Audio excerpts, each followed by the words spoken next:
سب سے پہلے آپ نے اپنا قبلہ صحیح کرنا ہے. کبھی سائنس ان دو سوالوں کا جواب نہیں دے سکتی کہ آپ کی زندگی کا مقصد کیا ہے اور آپ جب مریں گے تو آپ کو کیا ہوگا. کہ جب آپ کہتے ہیں اللہ سے مانگتے ہیں نماز میں کہ اللہ مجھے ان کے راستے پہ لگا جن کو تجھے نعمتیں بخشی،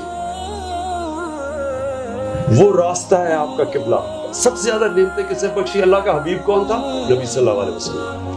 تو اس لیے ان کی زندگی آپ کو اسٹڈی کرنی بڑی ضروری ہے، کیونکہ ان سے کامیاب انسان آج تک دنیا میں نہیں آیا.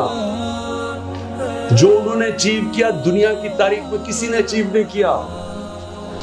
میں جب بھی ملتا ہوں نوجوانوں سے، کسی نے بل گیٹس کی کتاب پکڑی ہوتی ہے، کسی نے وہ اسٹیو جابس کی کتاب پکڑی ہوتی ہے، کوئی ڈونلڈ ٹرمپ کی کتاب پکڑتا ہے کہ کیسے پیسے بنانے ہیں. جو اللہ قرآن میں آپ کو کہتا ہے کہ نبی کی زندگی سے سیکھو، وہ آپ کی بہتری کے لیے ہے. اللہ تو خود کفیل ہے، اللہ کو تو کوئی کچھ نہیں آپ فائدہ پہنچا سکتے یا نقصان. تو جب وہ قرآن میں آ کے کہتا ہے کہ ان کی زندگی سے سیکھو، کیونکہ ان سے دنیا کی تاریخ میں آج تک کوئی کامیاب انسان نہیں آیا، نہ ہی آ سکتا.